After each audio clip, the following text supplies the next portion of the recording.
তাহলে কৌরবেরা এইভাবে তোকে হত্যা করতে পারতো না রে অভি।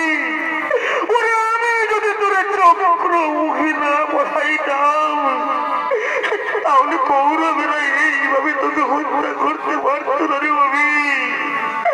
ওরে তোর মৃত্যুর জন্যই বন্ধ ভেবে নাই রে অভি।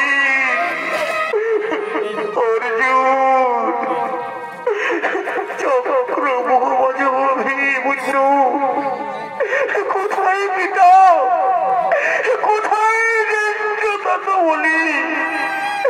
কতবার করিয়াছে আর্তনাদ, আমি সব শুনেছি অর্জুন, আমি সব শুনেছি অর্জুন। কিন্তু আমি যন্ত্রদের কাছে বারবার পরাজিত।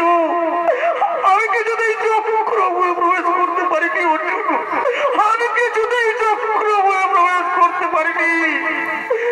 অভিমন্যুর কৌরবরা চক্রমুখ বাজে, কেউ কাটিল অস্ত্র, কেউ কাটিল হাত, কেউ কাটিল পা। কি নির্মমভাবে অভিমন্যুকে কৌরবরা হত্যা করেছে অর্জুন, কি নির্মমভাবে অভিমন্যুকে কৌরবরা হত্যা করেছে। শান্ত হও মধ্যম পাণ্ডব, তুমি শান্ত হও মধ্যম পাণ্ডব। গুরু দ্রোণাচার্য থাকিতে সমরে, অঙ্গরাজ কর্ণ থাকিতে সমরে, পুত্র অভিমন্যুর অন্যায় যুদ্ধে সপ্তরথ মিলে কৌরবরা করিল বিপুল।